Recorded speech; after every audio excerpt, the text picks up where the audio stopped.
चलो भाई, voice clear है।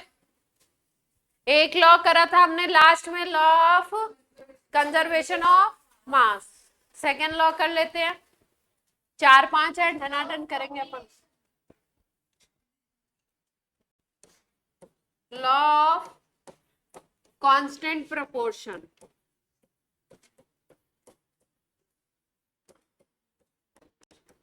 बहुत ही सिंपल है, पहले भी कर चुके हैं आप लोग। हाँ, डेफिनेट प्रोपोर्शन या कांस्टेंट प्रोपोर्शन, बात एक ही है। लॉ ऑफ डेफिनेट प्रोपोर्शन और कांस्टेंट प्रोपोर्शन, क्या मतलब है कहने का? मतलब ये है कि अगर कोई कंपाउंड बनता है तो उसके एलिमेंट्स में एक डेफिनेट मास रेशियो होता है। ठीक है, जैसे हमने बोला H और O से मिलकर के H2O बना है, वाटर बना है, बनने वाला कंपाउंड वाटर है, तो हाइड्रोजन और ऑक्सीजन का एक फिक्स मास रेशियो होगा। अगर उस मास रेशियो को चेंज करोगे तो कंपाउंड चेंज हो जाएगा, यानी कि मास रेशियो उस कंपाउंड की आइडेंटिटी बताता है ना। तो लॉ लिख लीजिए,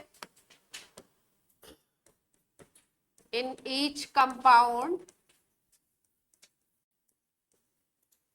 a definite mass ratio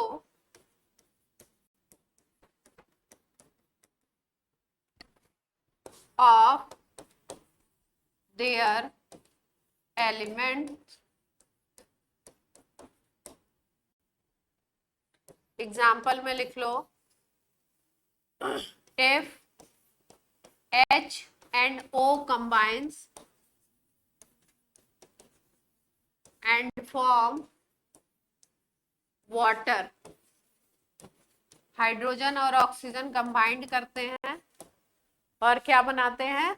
H2 और O2 कंबाइंड करेंगे, वाटर बनाएंगे। वाटर है मास रेशियो, वाटर में मास रेशियो क्या होता है? 2 हाइड्रोजन 1 ऑक्सीजन, कितना बन जाएगा मास? 2:16, 1:8।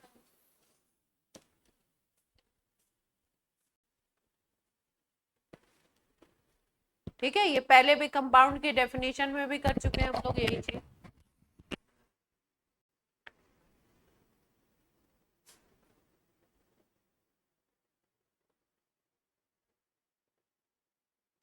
हो गया, नीचे स्टार बना के लिख लो, if we change the mass ratio then compound will be changed. If we change the mass ratio compound will be changed.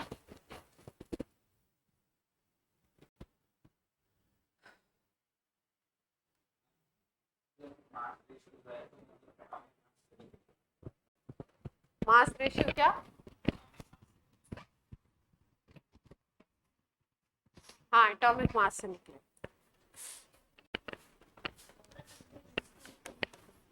If we change mass ratio then compound will be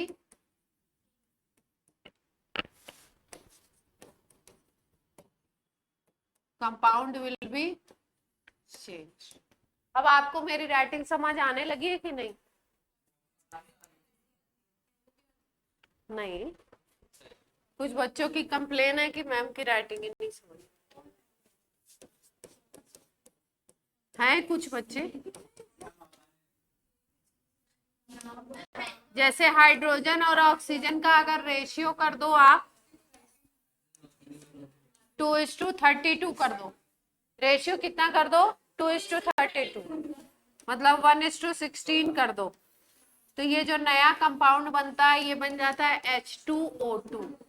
इसको बोलते हैं hydrogen peroxide. इसमें एक special तरीके का bond होता है, कहाँ हो तुम लोग? इसमें एक स्पेशल तरीके का बॉन्ड होता है जिसे बोलते हैं परऑक्साइड बॉन्ड। कोवेलेंट ही होता है लेकिन उसको नाम क्या देते हैं? परऑक्साइड।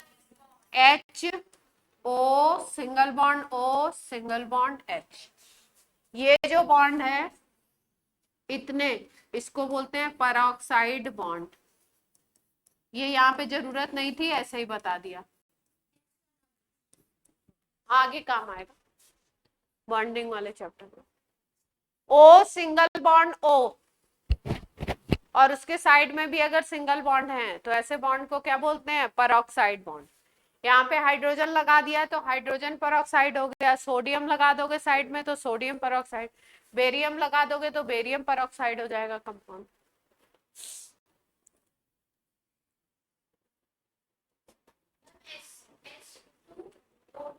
H2O2 को बोलते हैं हाइड्रोजन परऑक्साइड।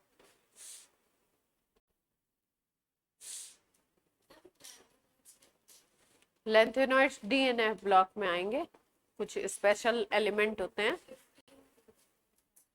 15 नहीं 14 एलिमेंट होते हैं। उनका अलग नाम इसलिए क्योंकि उनकी ओरिजिन अलग है, उनका इलेक्ट्रॉनिक कॉन्फ़िगरेशन अलग है, उनकी प्रॉपर्टीज अलग है। लेंथेनॉइड अभी हम पढ़ेंगे, थोड़ा सा पीरियोडिक टेबल में पढ़ेंगे, फिर 12th में पढ़ेंगे, 12th में पूरा चैप्टर है, ठीक है।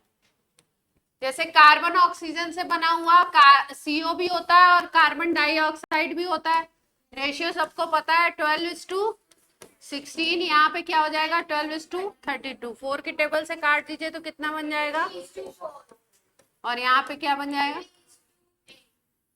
तो मास रेशियो 3:4 है कार्बन ऑक्सीजन में, तो कंपाउंड है कार्बन मोनोऑक्साइड।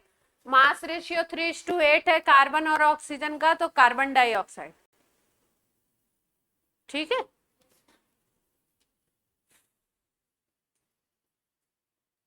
अगर इस लॉ का एक्सेप्शन बोले तो क्या बोल सकते हैं, कहीं पे अगर आपको ऐसा दिख रहा हो कि मास रेशियो बिल्कुल सेम है बट कंपाउंड डिफरेंट है, हाँ, तो वो एक्सेप्शन हो जाएगा।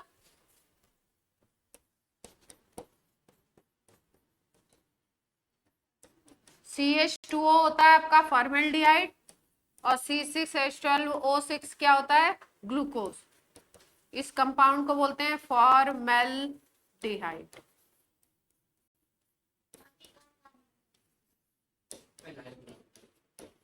ये बहुत सारी जगह एक ही जगह काम किया, पॉलीमर बनाने में, लेबोरेटरी में। ये जो आपके वो होते हैं ना, क्या कहते हैं, बायो की लैब में स्पेसिमेन होते हैं ना, स्पेसिमेन, हाँ, वो एनिमल्स को प्रिजर्व करके रखते हैं ना, तो उसमें एक सोल्यूशन भरा जाता है, उसको बोलते हैं फॉर्मेलिन। फॉर्मेलिन सोल्यूशन के अंदर ही वो प्रिजर्व, मतलब वो सालों तक वैसे बने रहते हैं। आपको फ्रेश दिखता है ना, सामने जैसे लेजार्ड रखी हुई तो ऐसा लगेगा सच में लेजार्ड है भाई। तो वो जो उसमें सोल्यूशन फिल होता है वो फॉर्मेलिन सोल्यूशन फिल होता है, वो फॉर्मेल्डिहाइड से बनाया जाता है। फॉर्मेलिन किससे बनाया जाता है, फॉर्मेल। एक तुम्हारी बात है, हो गया। नेक्स्ट लॉ करें,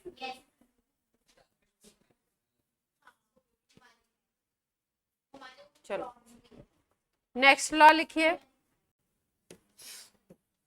law of multiple proportion. Law of multiple proportion.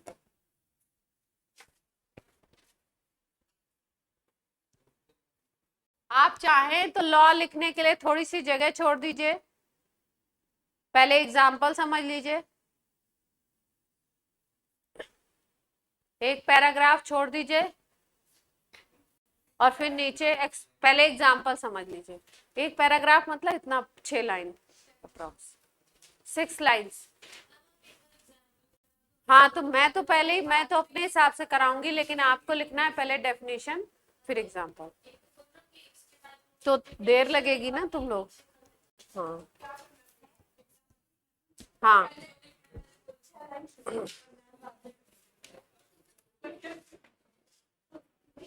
तुम्हारे बात समझ में नहीं आई? बात समझ में आई कि नहीं आई?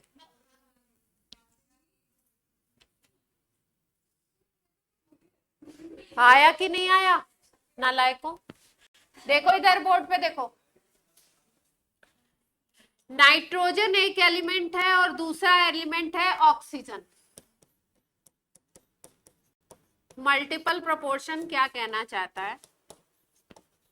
मल्टीपल प्रोपोर्शन कहना चाहता है कि नाइट्रोजन और ऑक्सीजन एक दूसरे से कंबाइंड किए।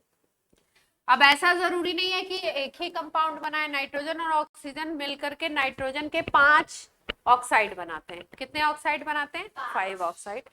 कौन कौन से?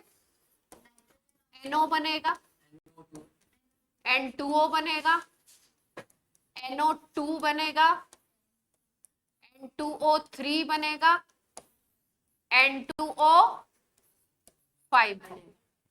ठीक है, इसको बोलते हैं नाइट्रिक ऑक्साइड,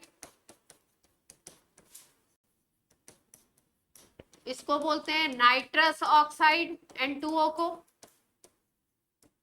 ये अगर कहीं पे रखा हुआ है तो इसको लाफिंग गैस भी कहते हैं। हाँ, क्योंकि अगर सूंघ लोगे इसको तो क्या होगा, आप बिना बात के हंसना चालू कर दोगे। लाफिंग गैस बोलते हैं। NO2 को बोलते हैं नाइट्रोजन डाइऑक्साइड। ब्राउन कलर की गैस होती है ये। N2O3 को बोलते हैं डाई नाइट्रोजन ट्राईऑक्साइड या नाइट्रोजन ट्राईऑक्साइड भी बोल सकते हैं। डाई नाइट्रोजन ट्राईऑक्साइड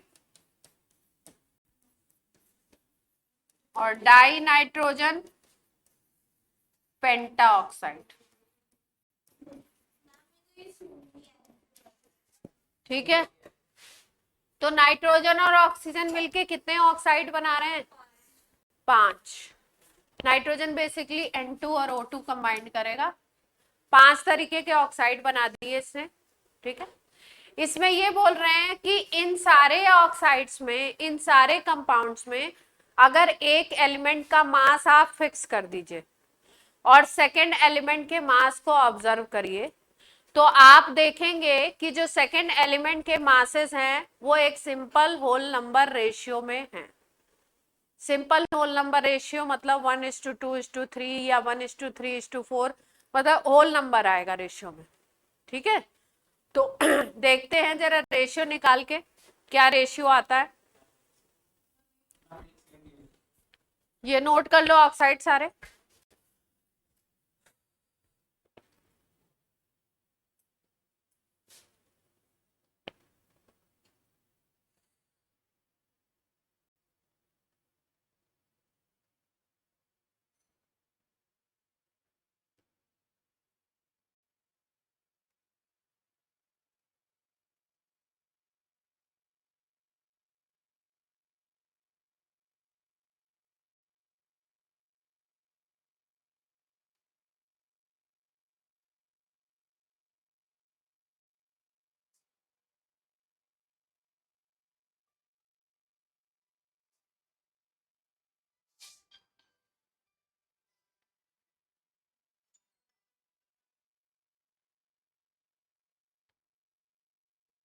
हो गया?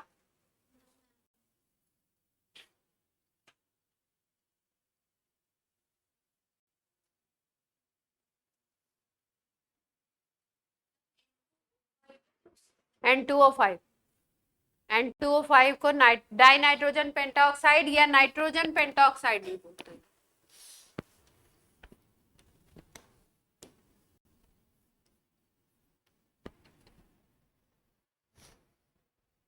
जल्दी करो, 5 गैसेस हैं बस, नाम लिखने में इतना समय लगेगा तो हो गया आज खत्म चैप्टर।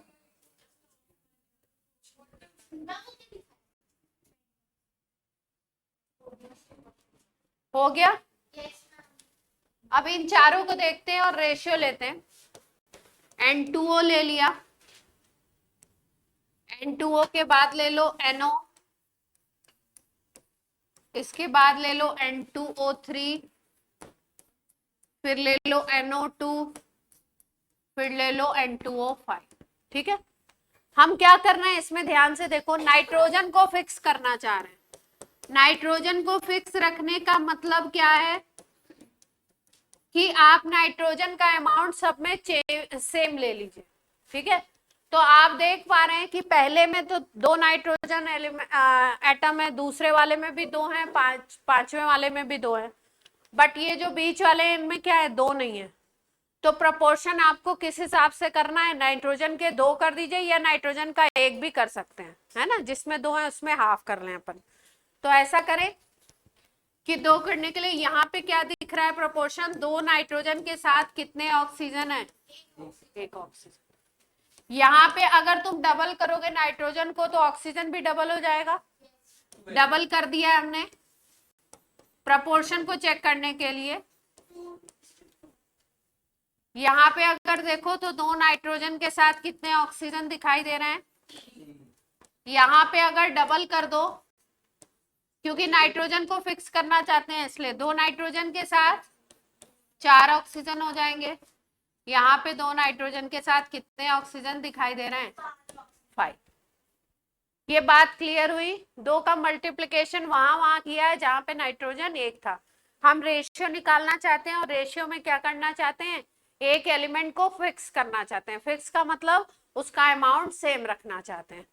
तो अगर नाइट्रोजन को देखो यहाँ पे, तो यहाँ पे नाइट्रोजन 28 हो जाएगा, एक नाइट्रोजन का 14 होता है। ऑक्सीजन कितना बनेगा, 60। यहाँ पे भी 28 हो जाएगा, ऑक्सीजन बनेगा 32।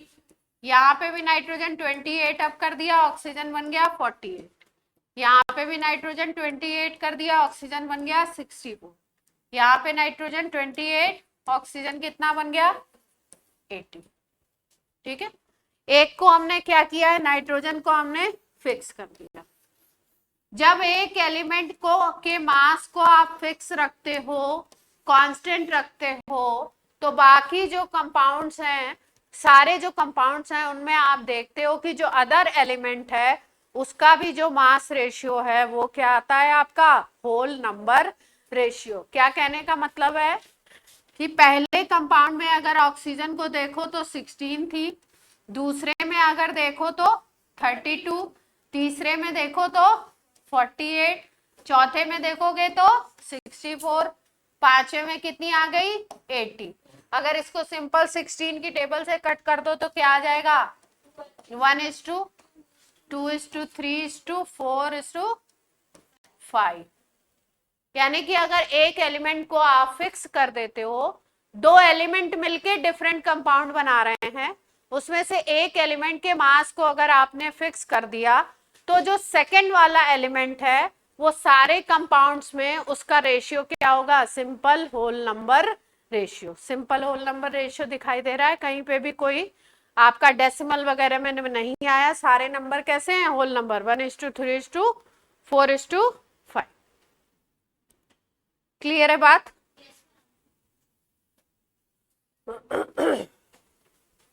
नोट कर लीजिए, फिर डेफिनेशन भी लिखवा दी जाए इसकी।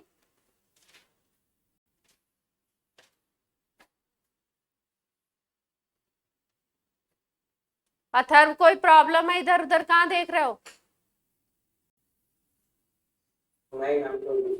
तुम्हारी आंखें ऐसे मैं तो कर भी नहीं पाऊंगी, कैसे हो रही हैं।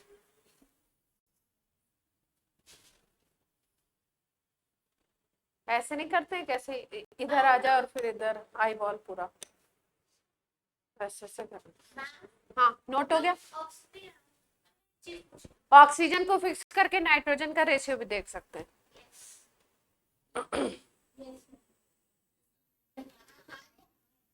किसी को फिक्स करके एक को दूसरे का रेशियो देखना है, सिंपल होल नंबर रेशियो आना चाहिए। नोट हो गया, जल्दी करो।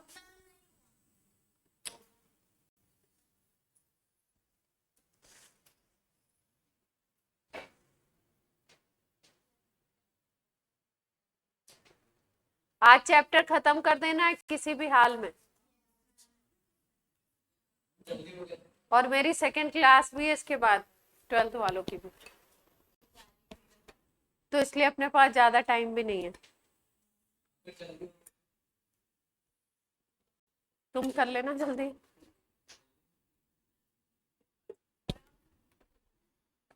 हमसे तो हो नहीं रहा, जल्दी तुमसे हो जाए।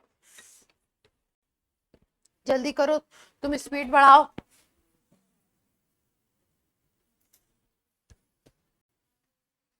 ये अभी लिखना शुरू किए।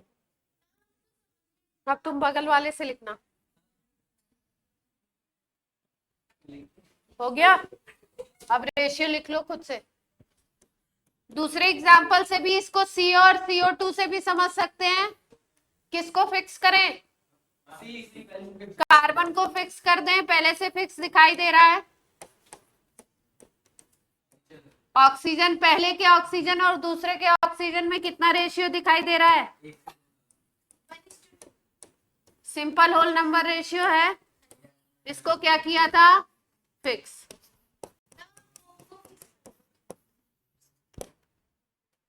ओ को कर लो, इसमें क्या, तो भी सिंपल होल नंबर रेशियो आ जाएगा।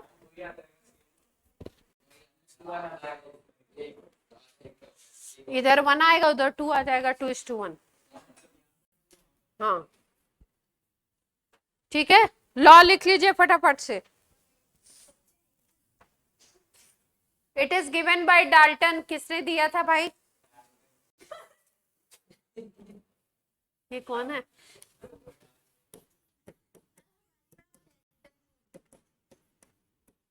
Dalton.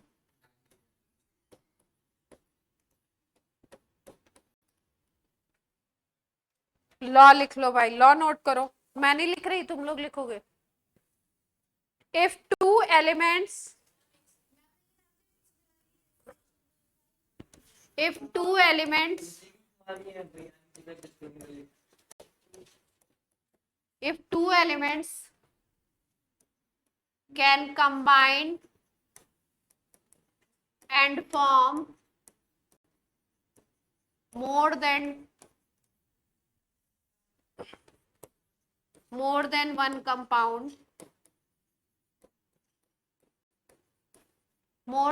compound,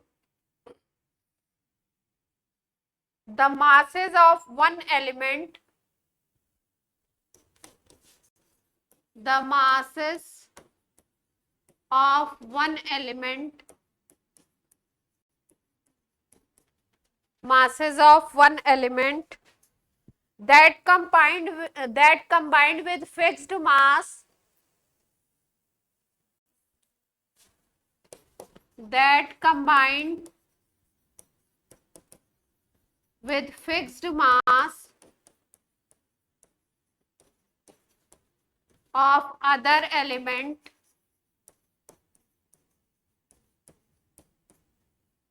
that combined with fixed mass of other element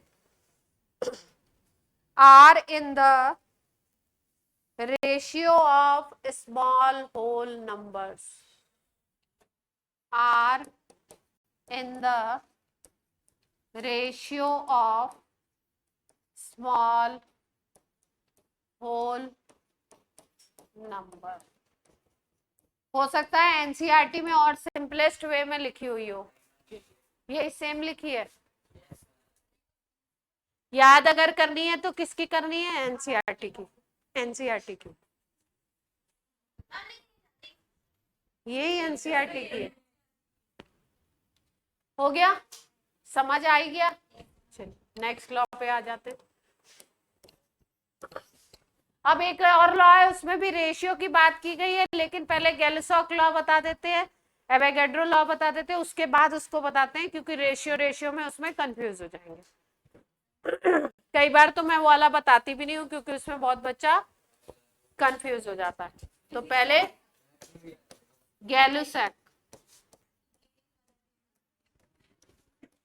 गैलुसैक law. चलो भैया जल्दी करो, लॉ लिख लो पहले।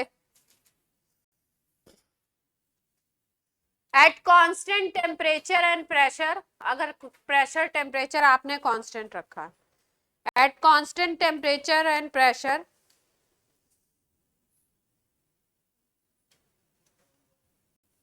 when gases combined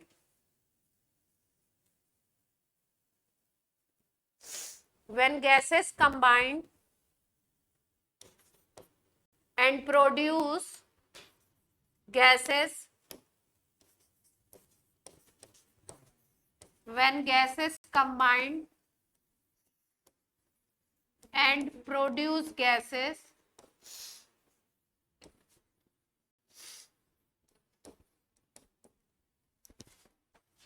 at constant temperature and pressure. Condition क्या है?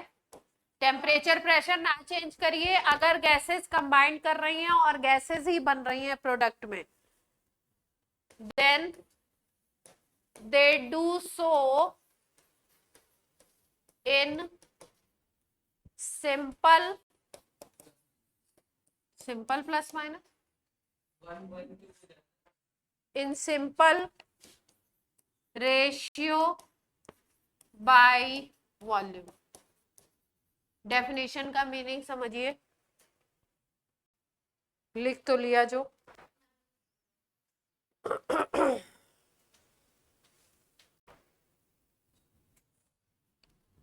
नोट हो गया? जैसे मान लो H2 कंबाइन कर रहा है Cl2 के साथ और बनाता है 2HC, ये भी गैस है, ये भी गैस है, ये भी गैस है, ठीक है। तो इन्होंने क्या बोला कि वॉल्यूम में क्या होगा, वॉल्यूम का रेशियो जो होगा वो क्या होगा, सिंपल होल नंबर रेशियो। तो वैसे अगर आप बात सोचो तो क्या होगा, वॉल्यूम का रेशियो, जो मोल का रेशियो होगा वही क्या होगा, वॉल्यूम का रेशियो। लेकिन इन्होंने बोला है कि वॉल्यूम का रेशियो क्या होगा, सिंपल। सिंपल का मतलब क्या है, अगर आप इसको 1 ml लेते हो, मोल में हम बोलते हैं ये 1 मोल है, ये 1 मोल है, तो ये कितना बन रहा है, 2 मोल। मोल की बात इन्होंने नहीं करी है, इन्होंने बोला वॉल्यूम रेशियो।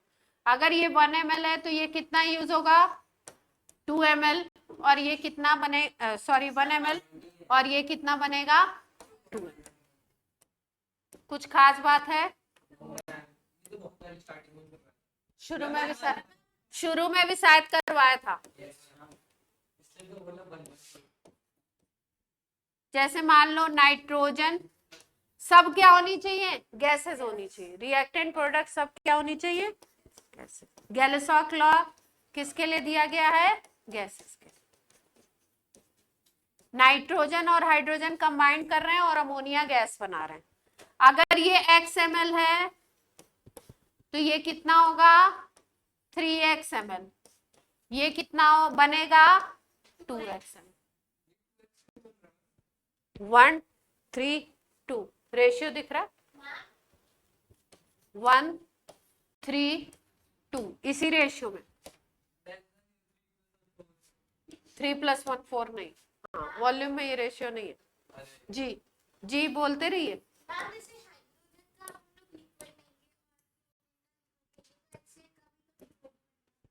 लिक्विड कहाँ ले रहे हैं, गैस ले रहे हैं। वो तो डिपेंड करेगा उस पे क्या बन रहा है, सिचुएशन है। अगर ये 1 लीटर लेते हो नाइट्रोजन, तो गैलिसॉक के अकॉर्डिंग हाइड्रोजन कितनी हो जाएगी, 3 लीटर, और ये कितना हो जाएगा, अमोनिया 2 लीटर बनेगा। कोई दिक्कत? सिंपल था।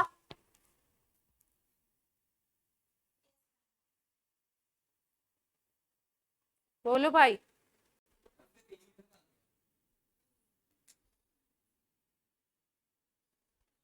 लीटर का कैलकुलेशन नहीं है, मास का कंजर्वेशन है, लीटर का कंजर्वेशन नहीं है। वो हाँ, हर चीज मत जोड़ के इक्वल करना। ये क्या है, केमिकल रिएक्शन है, ठीक है। आइंस्टीन इक्वेशन जब हम पढ़ते हैं तो उसमें मास कंजर्वेशन को भी हम क्या करते हैं, खत्म कर देते हैं। बोलते हैं कुछ मास जो होगा वो एनर्जी में कन्वर्ट हो जाएगा। जब बात करते हैं हम लोग किसकी, न्यूक्लियर रिएक्शंस की, एटम बम की बात करते हो, तो मास किस में कन्वर्ट होता है, एनर्जी में, है ना। तो कंजर्वेशन भी हर जगह, मास कंजर्वेशन भी हर जगह नहीं लगता है, कहीं ना कहीं वो भी उड़ता है, ब्रेक होता है, ठीक है। तो कर लेंगे। कंबशन का रिएक्शन आपको कराया, हाइड्रोकार्बन के कंबशन का रिएक्शन, पक्का एक सवाल करके बताएंगे। जल्दी से, टाइम नहीं है लेकिन कर लेते हैं।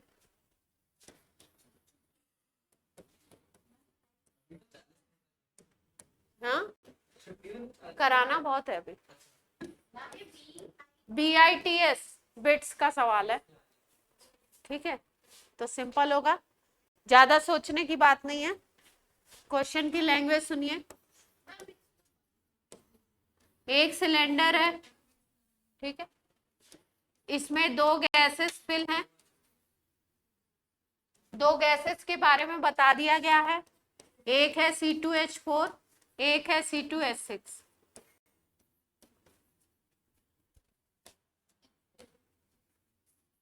दो गैसेस के बारे में बताया नहीं गया कि दोनों है, ये बताया गया पॉसिबिलिटी है कि ये हो सकती है या ये हो सकती है या दोनों हो सकती है। तो एथीन या इथेन ये बोला गया, ये हो सकती है। अब क्वेश्चन क्या बोल रहे हैं, क्वेश्चन बोल रहे हैं कि ये जो गैस का पूरा सैंपल है, ये जो सैंपल हमने लिया गैस का, इस सैंपल के 16 सेंटीमीटर क्यूब, 16 सेंटीमीटर क्यूब बोले तो 16 ml भी लिख सकते हैं उसको। क्या लिख सकते हैं?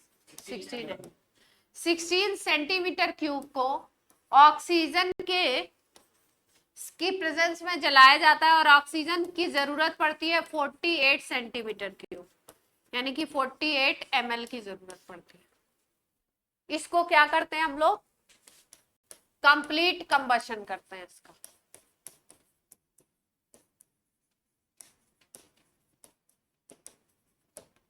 ठीक है, तो आपसे पूछ रहे हैं कि ये जो सैंपल है, ये डेटा दे करके इन्होंने पूछा ये जो सैंपल है उसमें क्या क्या है। Sample contains only ethene, only ethane,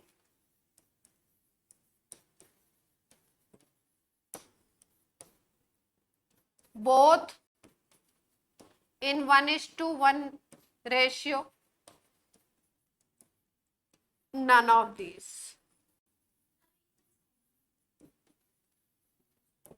लिखते हुए कैसे साइड हो सकते?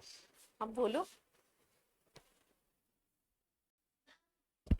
जी।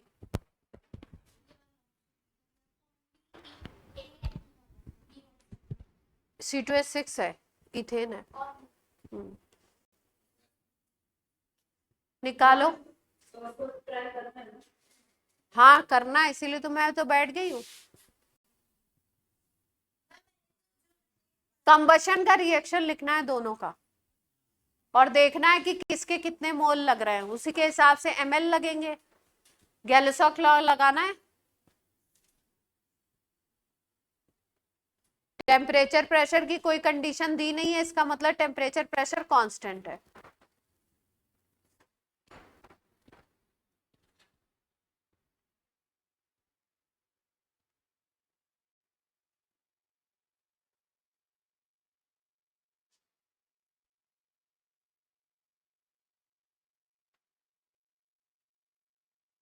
कंबशन का रिएक्शन लिखने आता है? लिख दूं मैं जनरल इक्वेशन? कुछ लोगों को नहीं आता होगा तो उनके लिए लिख देती हूँ कंबशन का equation. CX plus HY hydrocarbon का है, X प्लस Y/4 O2 किस XCO2 plus Y/2 H2O plus heat. ये कंबशन का रिएक्शन। अपने को दोनों एल्केन दिए हुए हैं, ऑक्सीजन का अमाउंट दिया है, इसका मतलब इससे और इससे कोई मतलब नहीं है, ये निकालना है दोनों और चेक करना। C2H6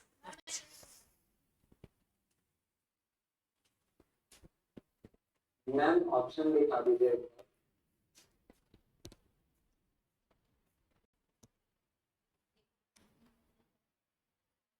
only ethene, only ethane, both 1:1 mixture।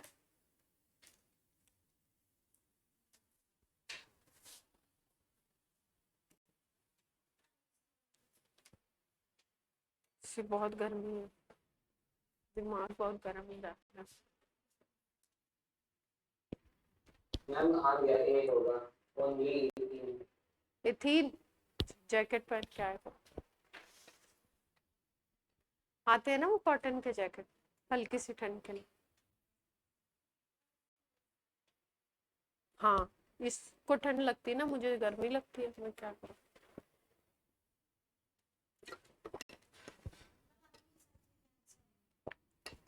मेरे हिसाब से पता नहीं, इक्वेशन बनाएंगे तो।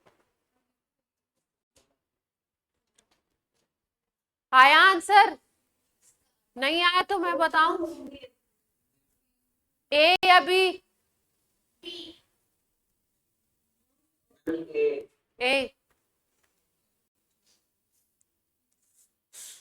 कुछ लोग बी कह रहे हैं, कुछ लोग ए कह रहे हैं। निकाल लिया जाए, निकाल के देखा जाए। दो कंपाउंड दिए, दोनों का इक्वेशन बनाना है, बना लेते हैं। जिसमें फिक्स हो जाएगा वही हो जाएगा। देखो बोर्ड पे देखो, एक कंपाउंड दिया है C2H4, तो इसके हिसाब से जब ऑक्सीजन आप देखोगे तो ऑक्सीजन कितनी बनेगी, x इज इक्वल टू 2 आ गया इसमें, y इज इक्वल टू 4 आ गया इस इक्वेशन के हिसाब से। देख लिया हमने, x is equal to 2, y is equal to 4, तो ऑक्सीजन कितनी यूज होगी, x प्लस वाई बाई 4 होगी, तो 2 प्लस 4 बाई 4 कर दें तो कितनी बन गई ऑक्सीजन। ये इक्वेशन क्या बन गया, C2H4 प्लस 3O2 बन गया। यस और नो? इसी इक्वेशन में आगे का हमने लिखा नहीं क्योंकि आगे की हमको जरूरत नहीं थी, हम चाहे तो लिख सकते पूरा इक्वेशन, पर हमें जरूरत नहीं थी। ये इक्वेशन बना क्या वैसे, 2CO2 बन जाएगा यहाँ पे, और यहाँ पे बन जाएगा 2H2, है ना, पहले वाले के लिए। तो सिचुएशन क्या दी है कि जो सैंपल है, जो गैस है, वो 16 ml यूज हो रही है और 32 ml ऑक्सीजन यूज हो, 48 ml ऑक्सीजन यूज हो रहा है, यही बोल रहे हैं। इसका मतलब जो गैस है 1:3 के रेशियो में होनी चाहिए, है ना। रेशियो क्या आना चाहिए ml का, गैलोसॉक के अकॉर्डिंग 1:3 आना चाहिए। यहाँ पे अगर देखो तो ये 1 मोल है और ये कितने मोल है, 3। गैस 1 मोल, जो सैंपल है वो कितना है, 1 मोल, और ये जो ऑक्सीजन यूज हो रही है वो कितनी है, 3 मोल। अगर वॉल्यूम के टर्म्स में लिखोगे गैलोसॉक के अकॉर्डिंग, तो अगर ये 1 ml है तो ये कितना होना चाहिए, 3 ml। अब यहाँ पे ये सैंपल कितना था, 16 ml, तो इसका 3 टाइम्स होना चाहिए, 48 ml। तो इससे मैच कर रहा है, C2H4 से, C2H4 से मैच कर गया, तो आंसर क्या हो जाएगा, एथीन। C2H6 से नहीं मैच करेगा, ओनली एथीन हो गया। अगर C2H6 से देखें तो क्या बनेगा, देख लेते हैं। ये नोट कर लिया जिसको नहीं आया था उसने। C2H6 से अगर बनाना है इक्वेशन तो कैसे बनाएंगे, x हो गया 2 और y हो गया 6, 6/4 कर दिया। हाँ बोलो, यहाँ पे क्या आ रहा है, 14/4, ये कितना है, 3/2 यानी 1.5, 1.5 का मतलब हो गया 3.5, 3.5 O2 आ गया,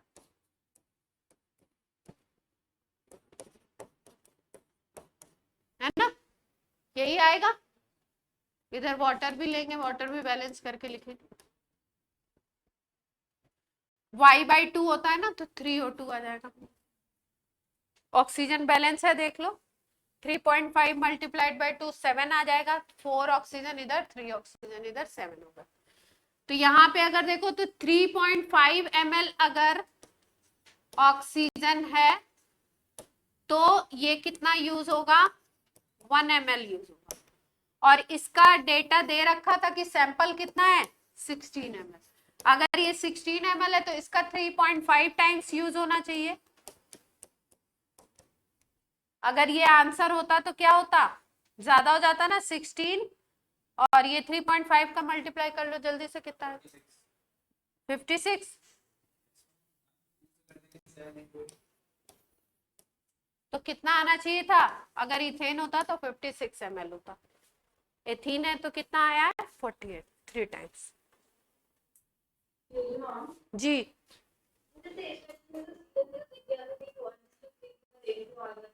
हाँ, अगर दोनों में ही नहीं आए तो फिर तीसरे ऑप्शन को चेक करना पड़ेगा।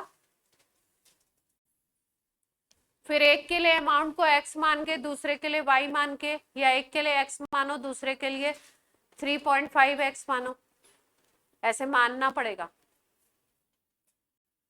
समझ गए? दोनों के लिए नहीं आए तो तीसरे ऑप्शन की पॉसिबिलिटी है, तो फिर उसके बाद आपको मानना पड़ेगा इक्वेशन के अकॉर्डिंग। ठीक है, बिट्स का क्वेश्चन था। बिट्स में क्वेश्चंस क्या होते हैं, हल्के लेवल के आते हैं और स्पीड ज्यादा रखनी पड़ती है क्योंकि मेरिट वगैरह हाई जाती।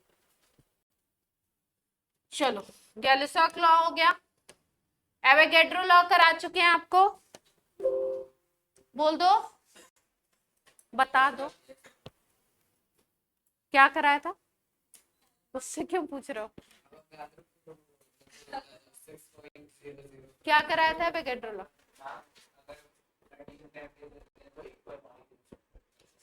इक्वल वॉल्यूम ऑफ गैसेस में इक्वल मॉलिक्यूल्स होंगे।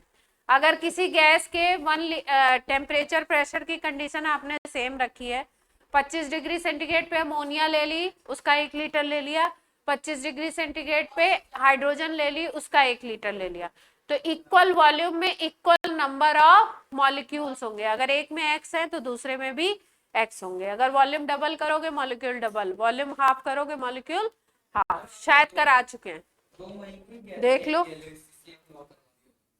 ये करवा दिया था तो तुम लोगों ने दोबारा कर लिया।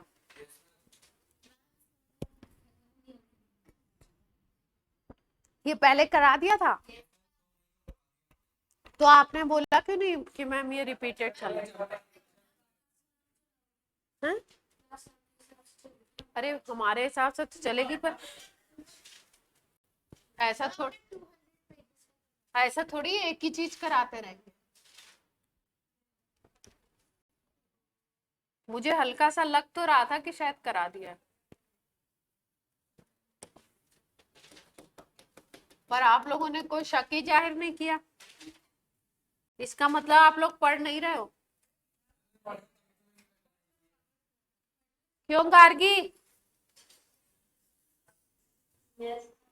इसका मतलब ध्यान से पढ़ नहीं रहे, आप लोग को पता ही नहीं क्या कराया जा चुका है। चलो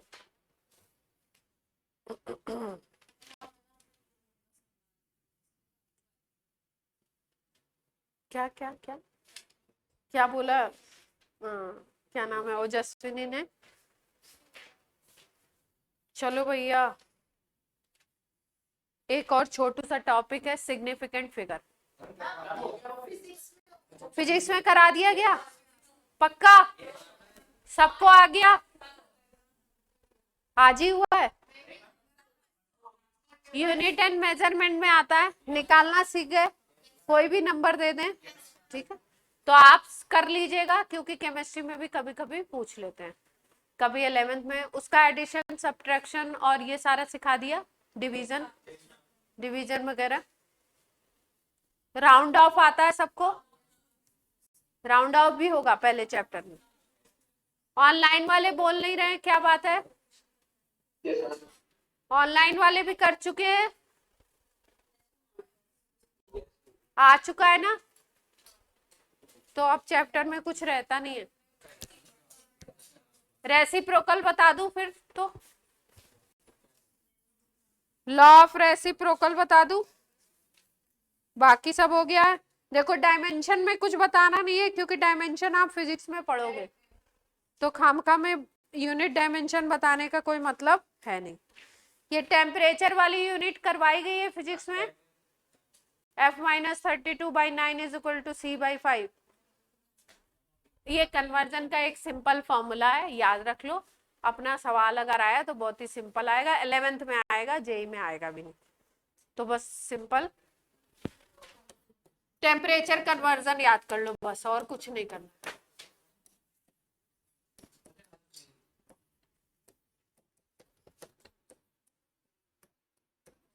टेम्परेचर कन्वर्जन के लिए कई सारी स्केल्स है ना, तो वो याद कर लो। F minus 32/9 is equal to होता है C/5। ये पढ़ रखा है ना।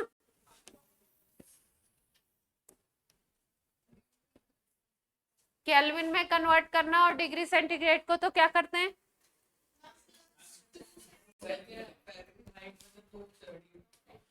इसको C को केल्विन में लिखना है तो कैसे लिखेंगे, केल्विन क्या होता है, डिग्री सेंटीग्रेड प्लस 273 लिखते हैं, तो C लिखना है तो K माइनस 273 लिख सकते हैं। तो एक फॉर्मूला ये भी है।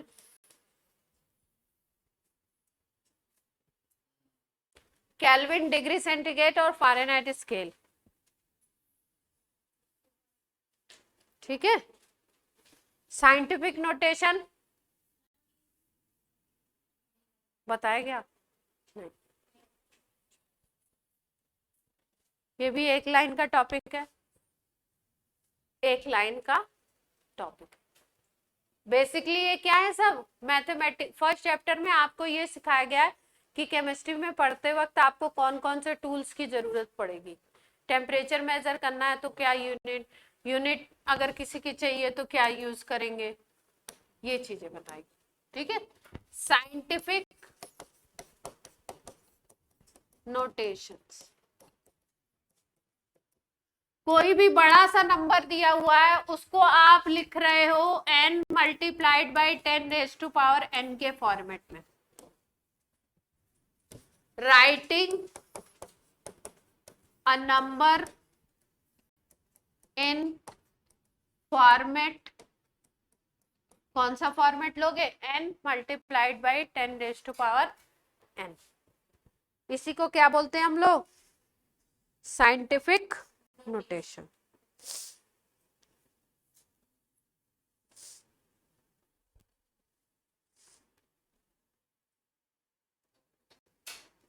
जैसे लिख दें हम 90,000, क्या लिख दें, 90,000।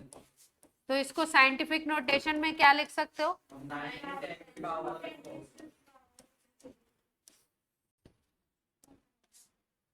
कुछ खास बात है, 157,428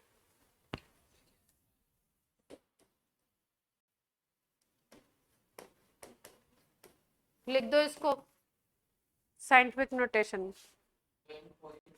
आंसर नहीं देखो,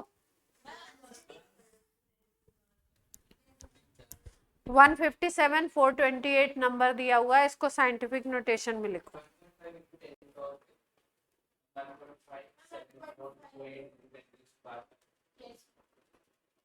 1.5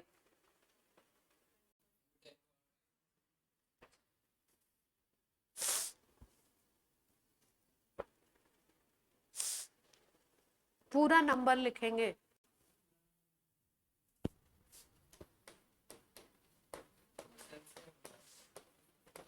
कोई सेंस नहीं है,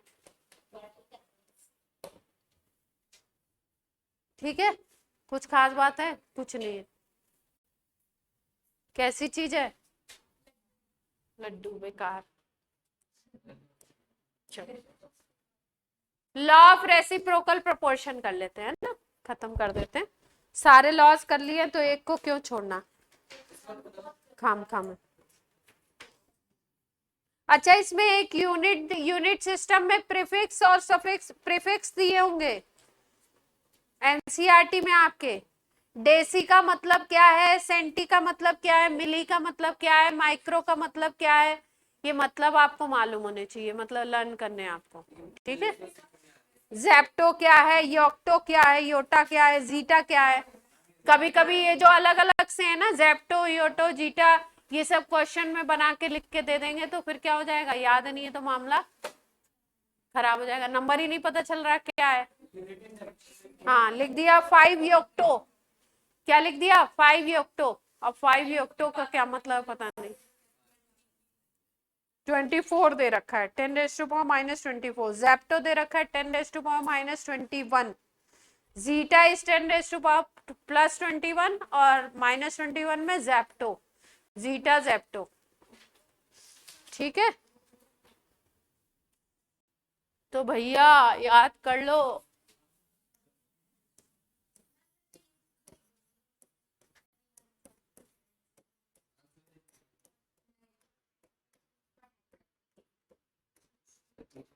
ये 11th के लिए अच्छी बुक है, ओनली फॉर 11th, स्कूल के लिए अच्छी बुक है, वैसे नहीं कंपटीशन के लिए ठीक नहीं। Law of reciprocal proportion, law लिख लो भाई पहले जल्दी से।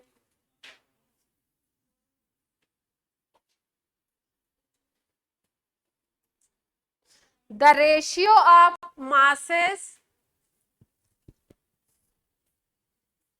the ratio of masses of two elements, NCERT की डेफिनेशन है, the ratio of masses of two elements। पहले मैं डिफरेंट ये लिखना नहीं है, पहले मैं डिफरेंट डेफिनेशंस लिखवाती थी जो आपको क्या हो इजी वे में आप समझ जाओ, है ना। तो अब मैं क्या करती हूँ, अब एक्सप्लेन कर देती हूँ और डेफिनेशन एनसीईआरटी की लेती हूँ। क्यों? क्योंकि कई बार जेईई मेंस में कोई सिंपल क्वेश्चन बनाने के लिए एकदम एनसीईआरटी की लैंग्वेज दे देते हैं, तो उस समय पे फिर बच्चा अगर दूसरी डेफिनेशन उसको याद होती है तो समझ तो उसको आता है, पर कई बार एनसीईआरटी की नहीं हो तो वो रिकॉल नहीं कर पाता कि कौन सा लॉ की बात हो रही है। तो इसलिए अब मैं एनसीईआरटी की डेफिनेशन को फॉलो कर रही हूँ। तो कहां तक बोला था मैंने?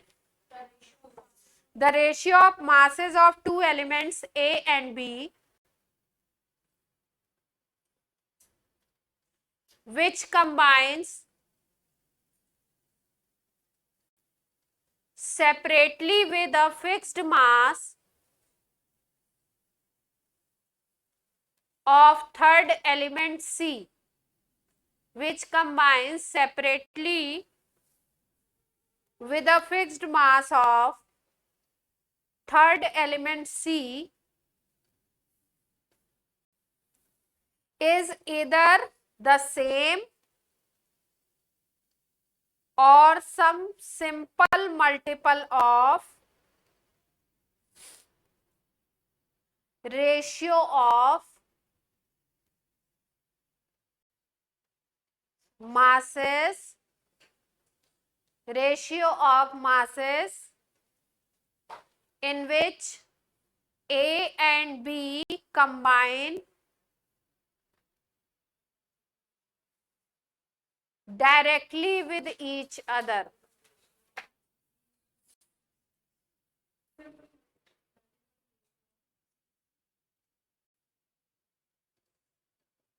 नोट हो गया या एक बार और रिपीट करूं?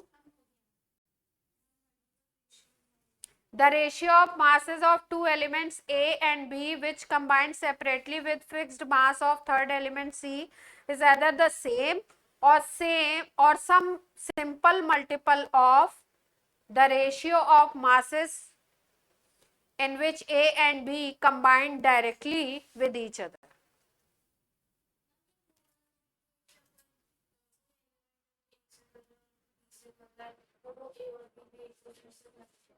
हाँ, यही सेम सेम यही बात है जो आप बोलना चाह रहे। ठीक है, चलो एग्जाम्पल ले लेते हैं बढ़िया सा। हाइड्रोजन और ऑक्सीजन, दो एलिमेंट ले लिए हमने, इसको ए बोल दो, इसको बी बोल दो। ये तीसरे एलिमेंट के साथ कंबाइन कर रहा है, मान लीजिए सल्फर के साथ। किसके साथ कंबाइन कर रहा है? सल्फर के साथ। ये तीसरा एलिमेंट हो गया आपका सी, इसको नाम दे दिया सी। हाइड्रोजन और ये सल्फर कंबाइन करके बनाते हैं compound H2S, hydrogen sulphide. Oxygen और सल्फर कंबाइन करके बनाते हैं SO2। ठीक है, अगर इनके बीच में हम रेशियो देखें H2S SO2 इनके रेशियो की बात करें तो अगर इसमें देखो तो सल्फर और हाइड्रोजन का रेशियो कितना आ रहा है, हाइड्रोजन है 2 और सल्फर कितना है 32, 1:16 का रेशियो है। अगर यहाँ पे देखो सल्फर और ऑक्सीजन का रेशियो ध्यान से, तो सल्फर कितना है 32, ऑक्सीजन यहाँ पे कितना है 32, तो 1:1 का रेशियो आ रहा है, देख पा रहे हैं। ठीक, अब बोल रहे हैं कि ये दोनों एलिमेंट अलग अलग सी से कंबाइंड कर रहे हैं, तो हमने रेशियो देखा, एक एक कंपाउंड बना। अब ये आपस में अगर कंबाइंड करें ए एंड बी तो कंपाउंड बनाते हैं H2। ठीक है, ये तीसरे ए और बी के कॉम्बिनेशन से बन रहा है। ये किससे बना, ए और बी के कॉम्बिनेशन से। ये हाइड्रोजन और H2S ये किससे बना था, ए और सी के कॉम्बिनेशन से। ये किससे बना था, बी और सी के कॉम्बिनेशन। ठीक है, अब H2O में अगर देखो आप तो रेशियो क्या बनता है अपना,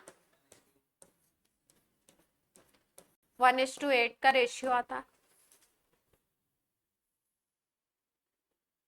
ठीक है, यहां पे अगर हाइड्रोजन और ऑक्सीजन का रेशियो आप देखना चाहो, हाइड्रोजन और ऑक्सीजन का रेशियो देखना चाहो, इसमें हाइड्रोजन सल्फर था, इसमें सल्फर और ऑक्सीजन था, इसमें हाइड्रोजन और ऑक्सीजन का रेशियो देखो, किसका रेशियो पे फोकस करना है, हाइड्रोजन और ऑक्सीजन पे। हाइड्रोजन कितनी थी 2, ऑक्सीजन कितनी थी 32, हाइड्रोजन कितनी है 2, ऑक्सीजन कितनी है 32। अगर दोनों के हाइड्रोजन और ऑक्सीजन का इनका रेशियो देखो तो 2:32, और वही रेशियो यहाँ पे आ रहा है 1:16 आ रहा है ना, लेकिन वो इसका मल्टीपल है। किसी किसी केस में सेम आएगा, किसी किसी केस में मल्टीपल आएगा। 1:16, 16 इज अ मल्टीपल ऑफ 8, है ना, तो या तो सेम रेशियो आएगा या तो उसका मल्टीपल आ जाता। तो कहने का मतलब क्या है, ये लॉ क्या कह रहा है, ये बोल रहा है कि दो एलिमेंट थे ए और बी, ये तीसरे एलिमेंट सी से कंबाइंड किए, दो कंपाउंड बने। इन कंपाउंड्स में अगर हम हाइड्रोजन मतलब पहले और दूसरे का रेशियो देखें तो वो रेशियो लगभग लगभग, अगर ये अलग अलग कंबाइंड करते हैं तो उस रेशियो का या तो सेम रेशियो आता है या तो उसका मल्टीपल आता है। ठीक है, लैंग्वेज क्या थी, अगर लॉ की लैंग्वेज देखो तो लैंग्वेज थी the ratio of masses of two element A and B which combined separately with fixed mass of third element C।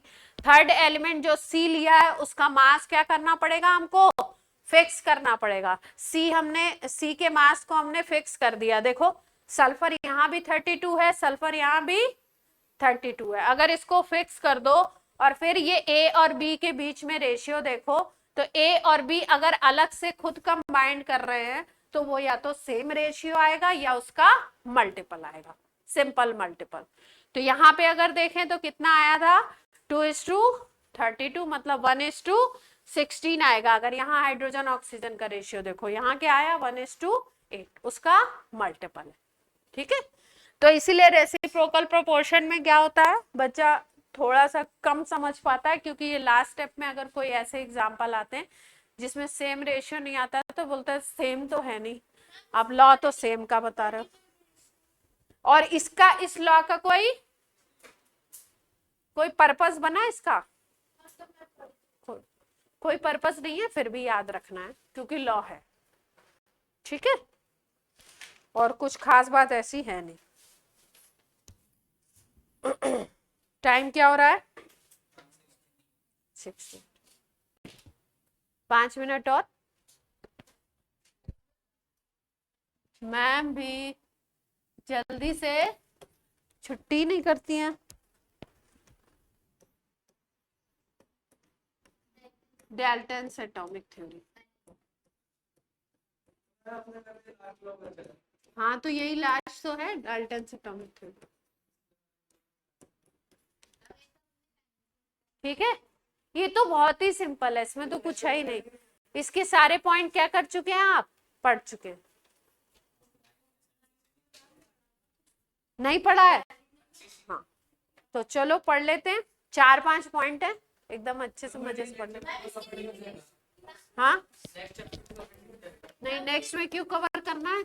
चलो first point, Dalton atomic theory में डाल्टन ने क्या बोला था कि एटम जो है उसको डिवाइड आप नहीं कर सकते, ठीक है। तो पहला फर्स्ट पॉइंट है इस थ्योरी का, atom is indivisible particle of matter। Matter का इनडिविजिबल पार्टिकल है एटम, इसको हम छोटे पार्ट्स में डिवाइड नहीं कर सकते। बाद में मॉडर्न थ्योरीज आई तो बोला गया इसमें पार्टिकल्स होते हैं भाई, इलेक्ट्रॉन, प्रोटॉन, न्यूट्रॉन, ये सब डिस्कवर हुआ। लेकिन इन्होंने क्या कहा था कि इसको आप डिवाइड नहीं कर सकते, स्मॉलेस्ट पार्टिकल है ये किसी भी मैटर। ठीक है, सेकंड पॉइंट लिखिए, एटम्स ऑफ सेम एलिमेंट, अगर किसी एक एलिमेंट के एटम है तो उनका have same mass, same atomic size,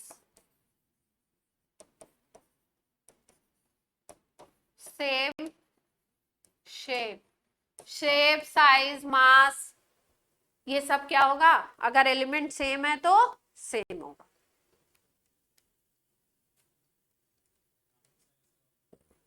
radius उसका, वॉल्यूम उसका, अगर हमने बोला हाइड्रोजन का ये एक एटम है, ये यहाँ दूसरा है, यहाँ तीसरा है, यहाँ चौथा है, सबका रेडियस लेके मेजर करते हैं, सबकी रेडियस क्या आएगी? सेम आएगी। सबका शेप कैसा आएगा? सेम आएगा। सबके एटॉमिक मासेस क्या आएंगे? सेम आएंगे। लेकिन बाद में इसका भी क्या निकलेगा अभी? तो हाँ, अपोजिट बात कह दें, अगर एटम्स ऑफ, अगर एलिमेंट डिफरेंट है, different element have different atoms, different अगर एलिमेंट है तो उसमें एटम्स क्या होंगे? डिफरेंट होंगे। किस किस रिस्पेक्ट में? एटॉमिक साइज, एटॉमिक मास, इस रिस्पेक्ट में क्या होंगे? डिफरेंट होंगे। अगर एलिमेंट डिफरेंट लिया तो साइज वगैरह क्या होगा? एटम का डिफरेंट होगा। सेम एलिमेंट है तो सेम होगा। क्यों बता रहे हैं आपको? 2000 क्या चल रहा है? 23 चल रहा है ना? 22 में जेई मेंस में क्या किया, इसके जितने 5 पोस्टुलेट हैं इनके, उनको नोट करके दे दिया, एक में नॉट लगा दिया। कौन सा इनकरेक्ट है ये बता दीजिए। तो अगर बेसिक बेसिक सारे मालूम नहीं है तो गलती होने के क्या है? चांसेस है ना। बातें हमको सब पता है, जो जितने ये बेसिक चीजें बताई जा रही हैं डाल्टन की, ये सारी हमको पता है, हमने पढ़ रखी हैं, पढ़ ली हैं बेसिक में, लेकिन हमें ये नहीं पता ये डाल्टन ने ही बोला था। तो बहुत सारे स्टेटमेंट है, जैसे अभी एवोगैड्रो लॉ आपने पढ़ा तो आपने बोला, क्या बोला कि ये तो हम पहले ही कर चुके थे। तो हमें पता तो था पर हमारे दिमाग में नहीं था कि एवोगैड्रो लॉ यही है। ठीक है, तो थर्ड हो गया। फोर्थ कर लो, compounds are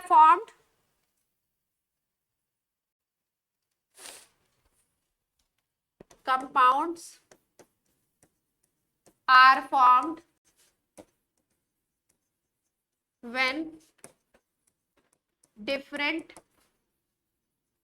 element combined in fixed mass ratio।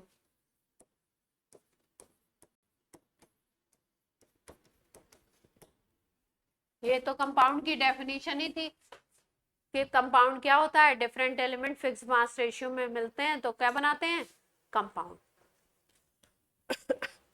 Chemical reaction को इन्होंने बोला कि केमिकल रिएक्शन जो है वो है रीऑर्गेनाइजेशन।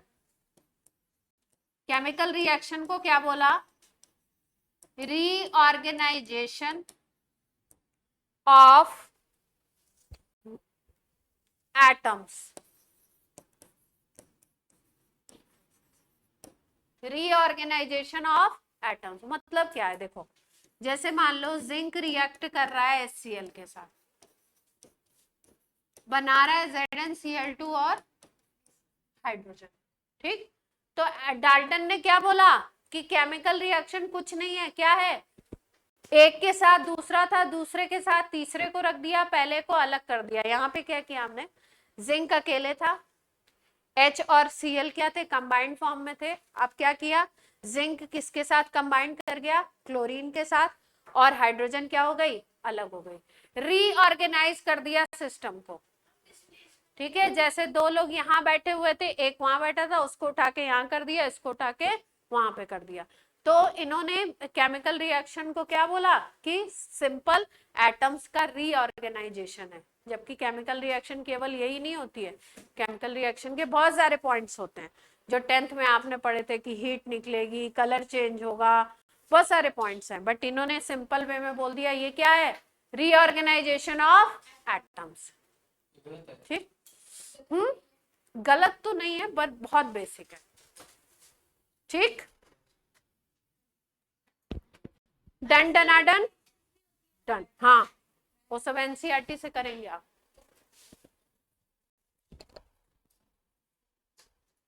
आज आपका क्या हो गया? चैप्टर। अब आपको शीट करनी है, 2 दिन बाद आपको